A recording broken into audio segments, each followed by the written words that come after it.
Mwanaume mmoja mwenye umri unaokadiriwa kuwa miaka 35 anashikiliwa na polisi wa Los Angeles LAPD kufuatia tukio la ufyatuaji risasi lililotokea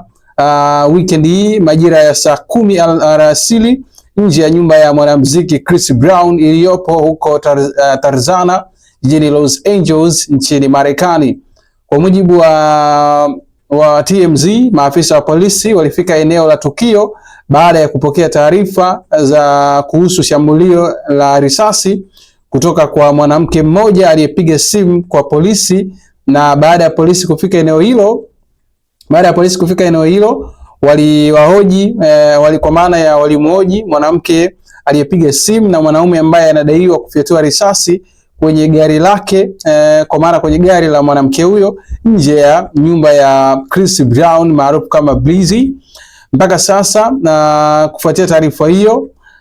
ilionekana kuchukua nafasi kubwa sana kuhusiana na kile ambacho kiliripotiwa, lakini itakumbukwa na mwaka 2015 nyumba ya Chris Brown ilivamiwa na kupekuliwa na watu watatu waliofunika nyuso zao ambao waliondoka na kiasi cha fedha kisichojulikana ikiwemo na vitu kadhaa vyenye thamani. Lakini hata hivyo, kulingana na vyanzo mbalimbali vinadai kwamba watu mashuhuri wengi wanaishi katika mtaa mmoja na Chris Brown, lakini kwa nini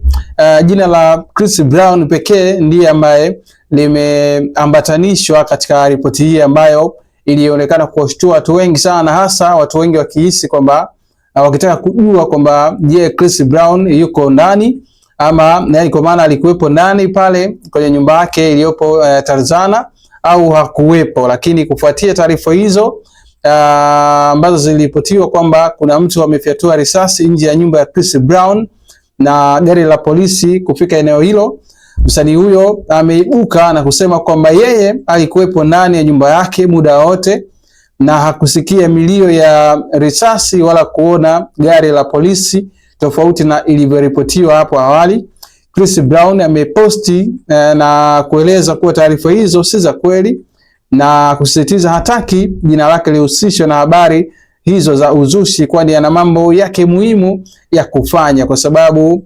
taarifa hizi ambazo zimekuwa zikiripotiwa kuhusiana na yeye anaona kama zina mlengo wa kumtoa kwenye focus, kwa sababu anajiandaa kuachia albamu yake ya Brown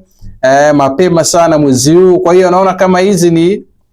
mbinu mbalimbali ambazo zinatumika kama kumuondoa kwenye focus hivi. Lakini Chris Brown amekuwa ni mtu ambaye huwa anaibuka mara kwa mara kupitia akaunti zake za mitandao ya kijamii kuja kutolea ufafanuzi kuhusiana hizi taarifa ambazo zimekuwa zikienezwa kuhusiana na yeye, hasa hizi ambazo zimekuwa zinamzungumzia yeye katika upande wa negative ama katika upande wa mabaya, na ndio maana yeye mwenyewe hakuwa mstari wa nyuma, yani ameibuka na kujibu taarifa hizo ambazo zimekuwa zikienea kwa kasi sana na mitandaoni na kuibua mijadala mbalimbali ambayo imekuwa inaacha maswali kwa watu wengi sana, na kila mtu akitoa maoni yake kulingana na ripoti mbalimbali ambazo zimekuwa zikiripotiwa ndani ya Marekani na nje ya Marekani.